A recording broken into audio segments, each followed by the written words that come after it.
Hello and welcome to Talkin' Baseball. The Dodgers came into Flushing, and the Mets have to flush one. Blowout in Queens. Let's talk about it.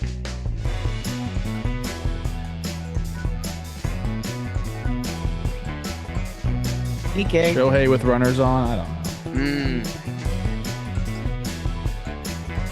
Hello and welcome to Talkin' Baseball. My name is Jake Storielli. Trevor Plouffe.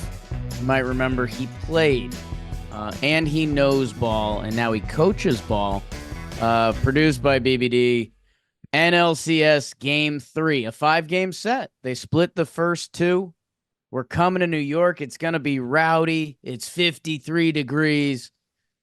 Wasn't the Mets' night tonight. Tough second inning where they give up a couple they didn't have to. And then they just couldn't get the big hit.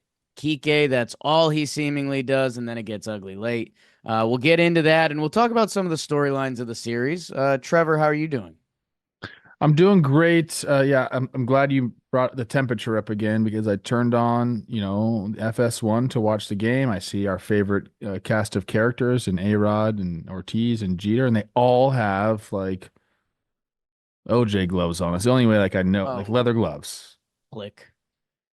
I'm just saying, it's not that cold, guys. I'm from California and people call me soft all the time, but there's no way I'm wearing gloves. There's no way. I think you're wearing gloves on set. I think that I don't know what it is. I'm fixated on the temperature out there in New York. I don't know why everyone thinks it's so cold. I don't know. Come out. There might be LA might be playing a few games in New York coming up. Let's get into it. Let's get into the game. I mean, there's this game as a whole, not a ton to chew on, but a couple storylines, whether it's Buehler, Alvarez, we'll get into that, and then we will tee up tomorrow night's game as well for Dodgers and the Mets. Let's burn it quick.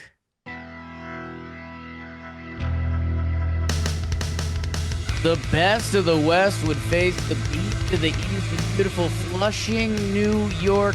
Dodgers fans hoping Walker Buehler wouldn't walk or have an off day like his last name would imply, while Mets fans were excited to grab a bevy and watch some Sevy as Luis takes the hill.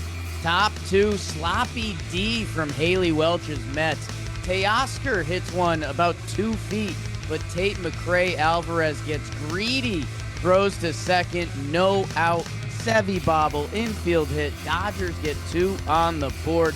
Mets with action on in the second and the third, but Lord of the Rings, the Moxie King, returns.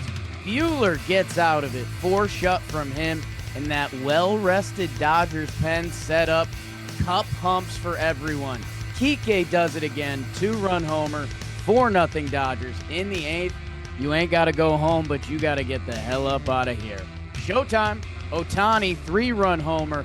Little thick Max Muncy sends one out. Dodgers win a blowout, 8-0 to take game 3. You're just real H'd up over there. I can tell. Okay. I was excited to get a Lord of the Rings line in for you. I like that. And I was excited to tell the people about Tommy John. You guys know I love my Tommy Johns. I got a load of laundry going right now because I was out. And we've got big games tomorrow. We're doing some warehouse tomorrow. I need my TJs. I got to play right and I got to watch right. And Tommy John has you covered. They got all sorts of different lengths, sizes, different textures. Go try out a couple different pairs. Me and Trev I assumed I'd be a medium. I guess I'm a large down there. I don't know. Shop Tommy John right now for huge fall savings. 25% off your first order at TommyJohn.com/talkin. 25% off at TommyJohn.com/talkin. And that's not what we were talking about. That's not what we were talking about? I was having a different convo, I guess. Trev, note taken. Trev, where do you want to bring us?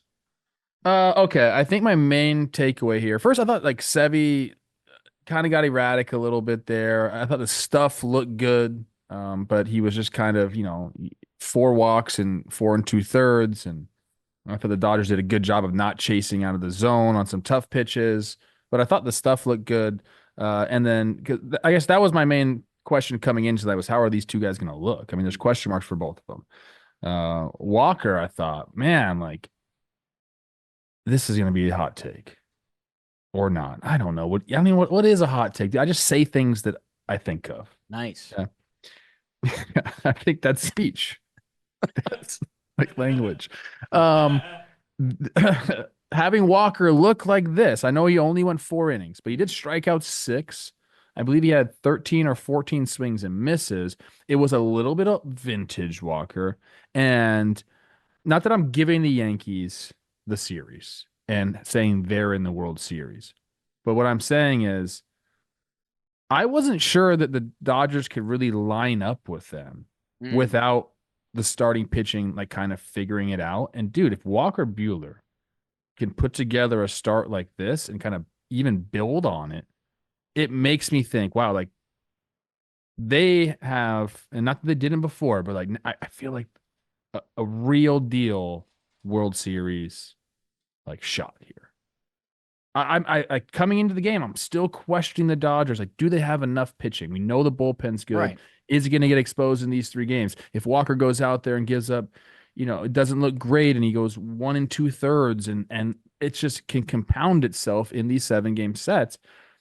I wasn't that confident. And if you're a Dodgers fan, you were confident. Kudos to you, man. I don't know how you could be necessarily. But Walker looking the way that he looked has got me like very, like I feel really confident, like in the Dodgers' chances. Like the offense obviously was going to be there, and we know that they can pare down the bullpen and can compete with anybody. But the starting pitching scared me, and it kind of settled my fears on that tonight. And I mean, it was cool to see, dude. We talked about that. Him kind of Bueller, I'm talking about. He was the guy that was going to be, the next Kershaw for the Dodgers in the postseason. Big game, Walker Bueller, game 1 of every series. He was going to be that guy. And then obviously he dealt with a bunch of injuries, man. He's back. And tonight he made some really good pitches when he had to make them. Huge strikeout of Lindor on a nasty curveball. Like it looked like vintage Walker Bueller, and it was cool to see. Yeah, I'm hesitant to fight you a little bit, and it's because I think Dodger fans are getting ready for potential Dodgers Yankees, so people are starting to draw their swords out. And I did some like Met streams with Jolly that they're like, "Oh, New York." I I very much enjoy the Dodgers. The Hall of Fame star of the lineup, the depth, all of it, whatever. I didn't think Bueller looked great. I know he had the swing and miss for a chunk tonight, but we also had a pretty big zone tonight where if we had a hitter's ump, I think this game goes a lot differently for both starters, to be fair. And at the same time, I do want to compliment Walker. Like when he had to get out of it, he did. Like you mentioned with Lindor, and in the inning after that, there was action on the bases. So, like I think Walker Buehler can pitch. Like I think Walker Buehler has stuff, and he pitched solely out of the stretch after his first couple batters, because he didn't have it out of the windup, which just shows like, okay, I'm glad I'm landing here because he deserves a ton of credit because he admits like his arm and body doesn't feel the same pitching still, and he's out here in the NLCS getting 4 shutouts. So I do want it to be complimentary, but like I don't know. We were also an Alvarez or a Lindor swing away from this potentially being a bad start. Jake, he gave up 3 hits. Right. He gave up 2 infield hits, a check swing by Nimmo, like a ball that Edmund couldn't scoop at shortstop, and the flare to right field that Mookie almost had. Those are the only 3 hits he gave up. Like, Yes. you could say he didn't look like, freaking Garrett Cole on his best night, whatever, you Yankee fan. Okay, there we go. There we go. Kidding. We're getting started. But like, dude, what a huge step forward. Yes. Is all I'm saying. So yes. Again, that's kind of like my first initial takeaway from today. And then, yeah, if you want to go over the game and what happened, top of the second, a couple of misplays there. Francisco Alvarez, bad read, tries to get Muncy at second base. that kind of opens the floodgates up. Sevy boots the ball. All of a sudden, there's a sack fly. It's 2-0, and the Dodgers are like really good when they score first. And we know the Mets have the comeback kid stuff going on, but allowing teams to score first on some defensive miscues, man, you just like the playoffs. You can't do that. A-Rod said it before the game. Defense wins championships. I think he's thinking about football. Pretty sure that's what they mean by that. Mm. Um, I don't know, man. Like it was that. It was Buehler giving them enough, and then maybe Dave Roberts is smart and he didn't use his A bullpen in game 2, but today he did. I mean, Kopech comes in, Brazier comes in, trying it, and then our buddy Kasperius comes in and does his job as well. 3 Ks in 2 innings. The Mets had 4 hits. I mentioned the 3 of them were just kind of like, under 80 miles an hour. True. What was the one That's against true. Brazier? I don't even know. That was the Marte single to right. So give credit to Dodgers pitchers. Mets offense didn't show up tonight. This has been a bad series, essentially. Like, let's be real here. It's been not a great series. We've had a blowout by the Dodgers in game 1. We had the Mets, basically putting the game away with the Vientos grand slam, although like a little bit of stuff from the Dodgers at the end. And then we had this one. So I think collectively we're thinking this was going to be answer back, bang, bang series. And it just hasn't been that so far. Yeah. Couple things. You both starting pitchers. It was funny. We actually got 2 decent mid-game interviews, which I know we like to be tough on the mid-game interviews because baseball fans are kind of like, just we're here to watch the baseball. Dave Roberts admitted that Kopech was going to come in for Lindor, like before the inning, and everyone was like, "Wow, that's kind of cool. That was a cool update." And then I laughed. You mentioned Severino was a little wild tonight. They interviewed Mendoza, and in Yankee land, Aaron Boone never says a bad thing about the player. He always dances around it. Like, if they interviewed Boone about this Severino start, Boone would go, "Oh, I think he's throwing the ball really well. I think his slider's moving a lot. I think his fastball's moving a lot." Mendoza was like, "Yeah, Sevy's pretty wild with the fastball right now." And I was like, "Well, it's kind of nice to hear managers talk honestly and open." I think the Mets got broken in the Kopech inning because they gave a couple balls a ride, like you're saying they didn't against Buehler, which is totally fair, and I think I need to give him more credit for that. Not a ton of hot shots. But Kopech, they sent a couple balls to the track that I think after that happened, the bats were pretty deflated. And then obviously Kike, dude, he's their 9-hitter.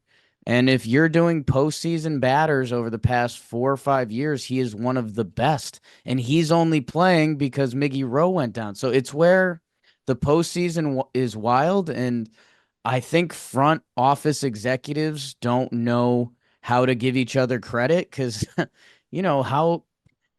how much credit should the Dodgers get for keeping Kike around and now here he is balling out in the playoffs? Like, I think a lot, but also the computers don't compute any of this. Yeah, he's been great. If you said if it wasn't for Rojas being injured, he probably wouldn't be in, and now he's not coming out. There was some crucial times. I mean, the Mets did have a chance. We mentioned the bottom of the second; they had bases loaded. Francisco Alvarez comes up. I think we're going to talk about him a little bit later. First pitch swinging, just lets go of the bat. I mean, a time where you really got to tell yourself, chill out and just simplify your approach. Not so much for him. And then Lindor 3-2 curveball that was nasty for Buehler. We saw him get emotional there. And then again, like you mentioned, it was Kopech and Lindor, good swing. Like lined out to left field, Vientos warning track, opposite field, fly out to Kike. So that was great. And maybe the Mets are thinking, hey, we're putting some good wood on the ball, and maybe things are going to turn around. And then yes, the next inning, top of the 6th is when Kike 2-run homers. It's the splitter up, six pitch of the at bat and does it. I guess then for the Mets, the bottom of the 6th, Marte single, JD walk, and you have Iglesias up there. And now he's got a chance to get an inning going. And Yeah. okay, like let's get a run here. Let's start chipping away, grounded into double play. I think Brazier was on the ropes there a little bit, and they kind of let him get out of it. And that was basically it. I mean, Otani comes up in the eighth and just absolutely demolishes the ball, ends the game right then and there, points to the dugout. There's some crazy stuff. I wrote that when he got up, still hitless with nobody on in the playoffs. Yeah. And there was people on that at bat. And he got fully extended, 116 off the bat. He doesn't hit a ball. Like when he hits it, man, 116 miles an hour off the bat is crazy. Go look at this year and how many balls got hit over 115 miles an hour. Like that's reserved for like the guys. And he just seemingly does it all the time. So I don't know. This was again, Mets had a few chances. But really, this was just another one of those games where the Dodgers got out in front and they didn't look back, man. Max Muncy homers late. His final box score looks really good. Yep. And Two for two, 3 walks.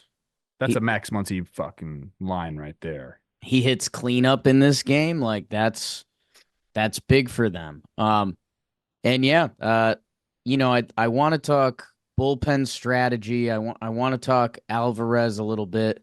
I know it was controversial that JD got the start in this game and for the Mets. I think they mostly wanted Winker, but yeah, for this game, I'll give a little more credit to Walker Buehler for not allowing any loud stuff. And dude, Trinan, bro, I know it kind of was what it was at that point of the game, but Look out. certain guys, when they're fully clicking in the postseason, you can just tell, and he is one of those guys right now. And yeah, if you're a box score person, go look at the Mets. Wherever you look at your box score, it usually has like doubles pop up and homers and RBI and sac flies and everything. There's literally nothing in the Mets side. So it's not what you want. All right, let's tee up tomorrow a little bit, and I also want to talk about some topics. The Dodgers bullpen, Francisco Alvarez, and it's all brought to us by Mountain Dew. Grab a Dew this postseason. Going to the game, Mountain Dew. Staying at home, Mountain Dew. Going for a hike, Mountain Dew. Doing the Dew with you and Ploof. You guys know Mountain Dew. They got an assortment of flavors. I was shocked. They sent it delivered to our warehouse. There's an orange one. There's they're rolling deep now. So if you haven't tried out some of the new Mountain Dews, go check that out. Get off your ass. The refreshing citrus kick of Mountain Dew will make you feel like you're on an actual mountain. The mountain is calling. You should answer. Grab your friends. Grab an ice cold Mountain Dew and do the Dew. What's that, Trev? Last time I was in the warehouse, there was a time where I just needed like a pick me up. And I went and grabbed an OG Mountain Dew. Look, the new flavors are great. The Baja Blast is it's like a cult thing. Yes. OG Mountain Dew. It's pretty good. It got me going. It got me going. Dude. Little Americana in there. That's a good word for it right there. I'm all about Americana. Hey, let's do a little big picture and again more snaps for the Dodgers. Because the bullpen is the conversation. You did mention, Sure. If Walker Buehler can be like this, that's probably enough. Yamamoto's coming off a great start. And so is Jack Flaherty, that it's like, wait, do the Dodgers have 3 starting pitchers? Which that's a lot this postseason. And I thought the thing that's interesting, and it's where baseball's always evolving, and it's why people got frustrated with the shift because baseball didn't evolve at all. Jimmy sent us an article today that was talking about reliever usage in the bullpen. And it's kind of the starting pitcher information, but with relievers. Like that third time you see them is super impactful. And, for all these teams that are using a lot of relievers, over a 7-game set, that's a tricky dance. Sure. What I thought was interesting, the counterpunch, and Roberts talked about this a little bit, he hasn't had the same reliever see the same hitter. So, again, now that's a nice perk because these games have been blowouts. And, Kopech, Trinan, Hudson, Brazier, like sometimes those parts can be a little interchangeable. But I think it's just good to know and talk about as like this is baseball bouncing back. Like we went to use your bullpen. And the other thing was like, you don't necessarily even need a true closer. Like, hey, if the heart of the lineup's coming up in the eighth inning, use your best guy. I'm starting to think the strategy might be altering a little bit again to just make sure the hitters don't see that pitcher. Yeah, I mean, I think yes. Over time, when you're a hitter and you're seeing a guy through a series, even in a regular season series, if it's a 4 game set and you see a reliever 3 times during it, that third time, hey man, like I've seen what your stuff does. I know where the tunnels need to be, all those good things. So there is a lot of validity to what goes on there. I do think there are times where a reliever is just so good that you're just going to run him out there, where his stuff Right. is so good that he'll just dominate a game. We see that all the time, especially throughout the playoffs.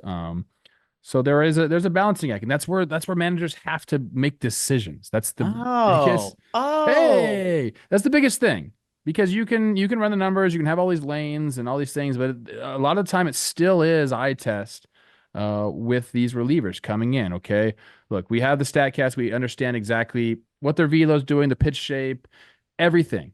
You can look at the data in real time and say, okay, this is he fatiguing, whatever it is.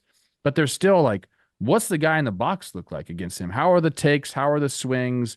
If you see a guy, I mean, I mentioned this when I saw Kopech face Machado and Merrill in one of the first games in that series. I was like, dude, these guys are taking big swings against him. I don't know if he should face them again. He ended up facing him again, got him out. But that's what managers have to do in these situations. So a couple things. I do think the last 3 outs are still important, and these guys will tell you that. And like sometimes you just have to trust players. I know a lot of people will say no, players don't know. They don't know what they're doing. Like Right. that's a common thing, especially in hitting. But those guys will tell you, man, the last 3 outs are different. So I think there still is that aspect to it. You can't just put anybody out there, even if it's 7, 8, 9. I think there's still a little bit of juice there. If I was a manager, I do like to put fires out. I do like to line my guys up with, the middle of the order. But you're right. I think, especially when there's 3 games in a row like this, you can't just, hey, you're going to see these 3 guys and Yeah. that's it. If you have the ability to mix and match, you do it. My question really for the bullpen for the Dodgers is, and I guess this is kind of a Dodgers heavy episode. We got to talk some Mets a little bit, but um, they are going Yamamoto and then Flaherty. I don't think I would throw Flaherty game 5. I know that sets him Ooh. up on regular rest. I think I would go bullpen game, depending on how this goes with Yamamoto. Right. I think I would go bullpen game in game 5 because then you get the off day after, then you can rest everybody, and then you have Jack for game 6, which is already guaranteed for the Dodgers. You have Jack for game 6 and a rested bullpen. Now, let's say Jack throws, it goes back to LA. The bullpen game doesn't go the way they want it to go. Now, all of a sudden, you're going game 7 with like a tired bullpen. I don't know, man. It just seems to me like I would line up my bullpen days as much as possible with that off day following. Dave Roberts, I'm sure, has a reason for it. I'm assuming it's just keeping Jack on regular rest. I'm assuming that's what it is. I was just thinking about that. I thought for sure they would be going bullpen game 5, but apparently that is not the case. I think they announced it, right? It's interesting. I see what you're saying. If the Dodgers win tomorrow, Yamamoto Quintana, for the talking baseball real ones, I mean that's kind of an electric playoff start with how good Quintana has been lately, and just the whole When's the Yamamoto last time story. he gave up a run, Quintana? It's been a No while. need.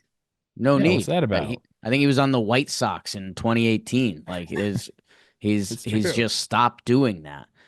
You had to have a lot of Quintana in I have a bats. lot of Quintana We'll bets. get I research on that. I think I do know.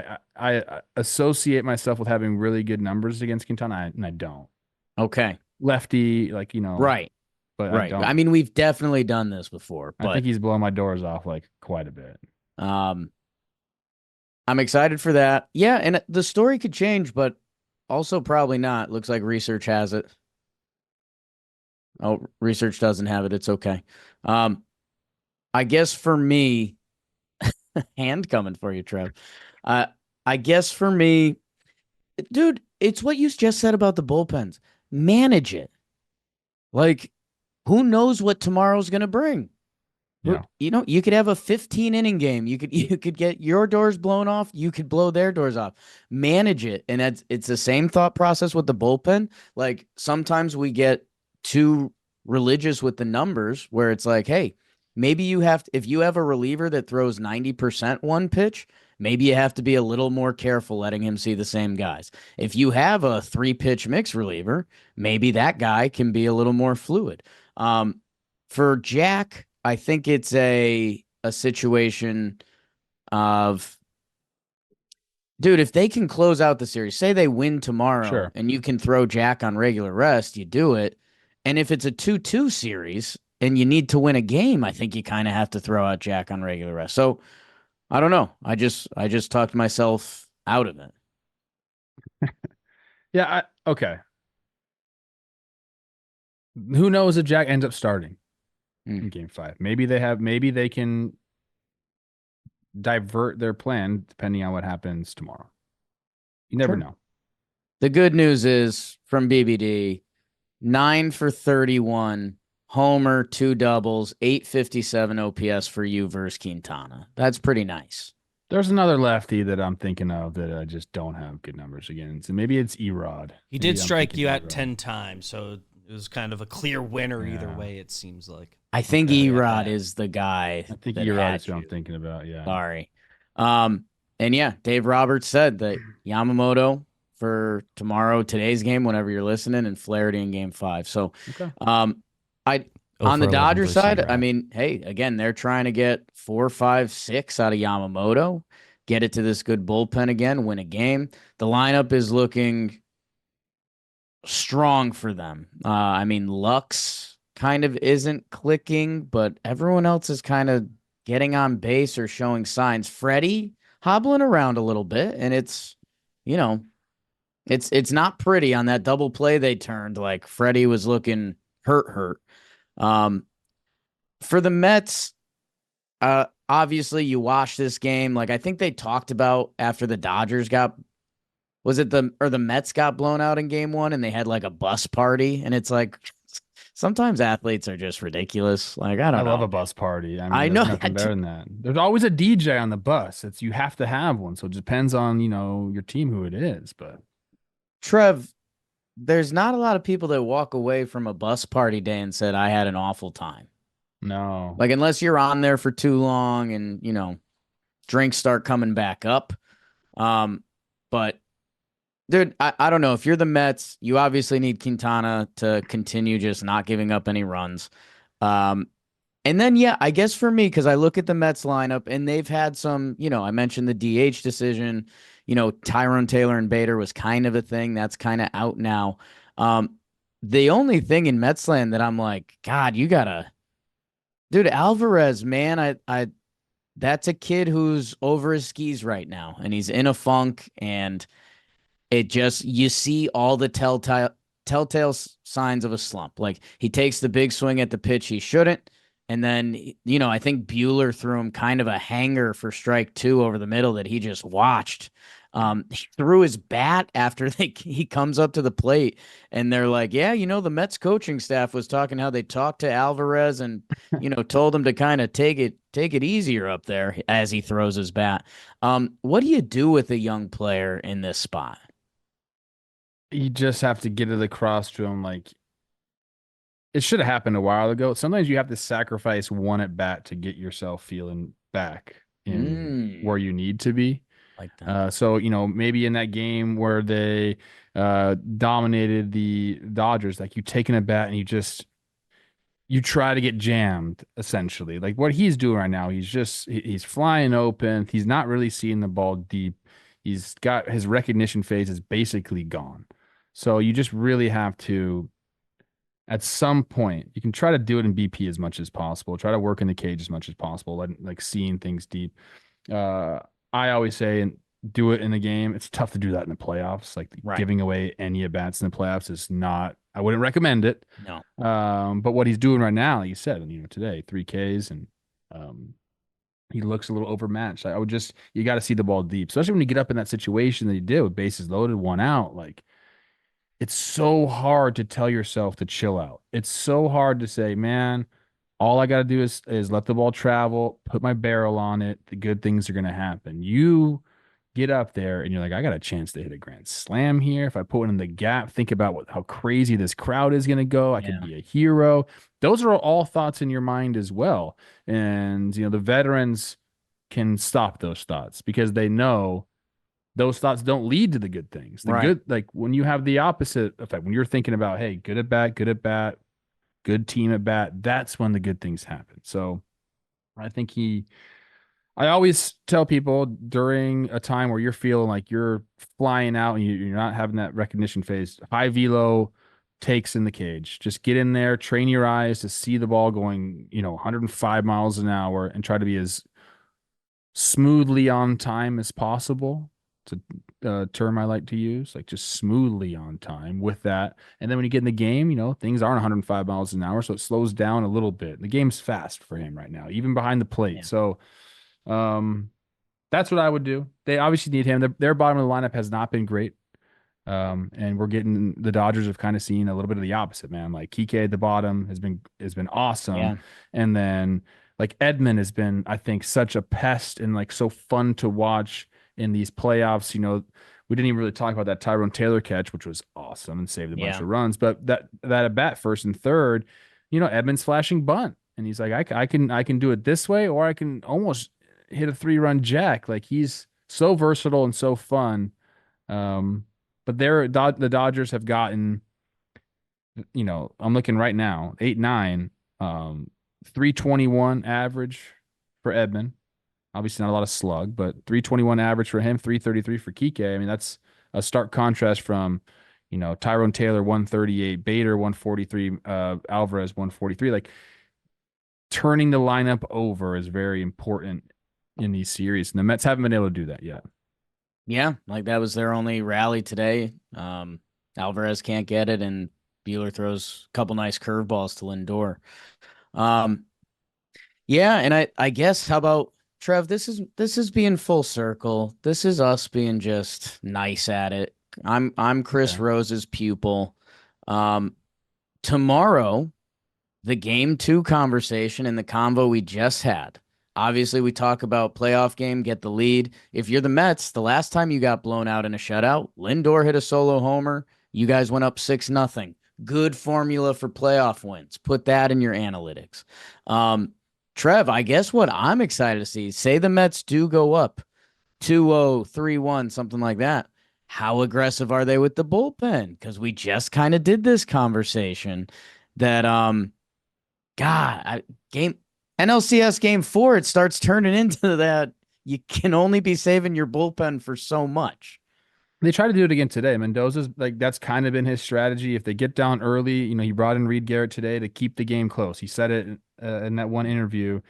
Give my team a chance. Give my offense a chance. Reed ends up giving the homer out to Kike.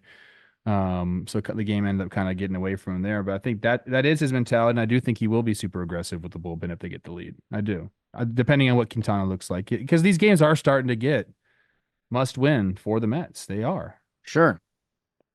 Do you think there's any chance the Dodgers, if the Dodgers were down, that they do kind of like the super not aggressive approach again? Possibly. We've heard Right? Dave talk about like, hey, we don't want to overexpose our bullpen. I think it just depends, man. Game situation matters a ton. If they get down, like, I don't know what the threshold is. I don't think Right. 2-0 is a big enough threshold to kind of go to your secondary bullpen. But if they're down 3-0 and Yamamoto doesn't look like he has it, then I bet we see Brent Honeywell come in there and try to mop up some innings. I bet we see that. I was just gonna say, kind of feels like my new doppelganger, Yeah.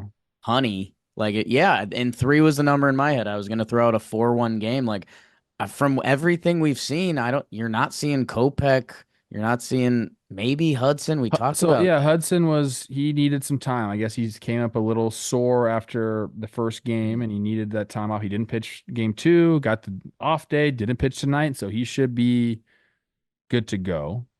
I'm curious if they kind of like have him as the guy that's like similar to Reed Garrett for the Mets, keep the game close for the offense. He might be the first one out of the bullpen, possibly. Put a fire out, give him an inning and a third or something like that, and then we could see a Honeywell or even I don't think a Knack would come back into this equation yet, but possibly. Yeah, my guy Ben Kasparius at the game here. Yeah, I don't know. We, for baseball purposes, kind of can't have another blowout. And I will say for the first 5 innings for a 2-0 game, the action was good. Like Action was good. There's some good plays. Marte hit by pitch, Mookie's diving for a ball. Like it. Lindor had a nice play at short. Really That nice Lindor play. play I think was- that was it could have been a lot different, man. It could have been first and third, 1 out instead. It's not. It's 2 outs.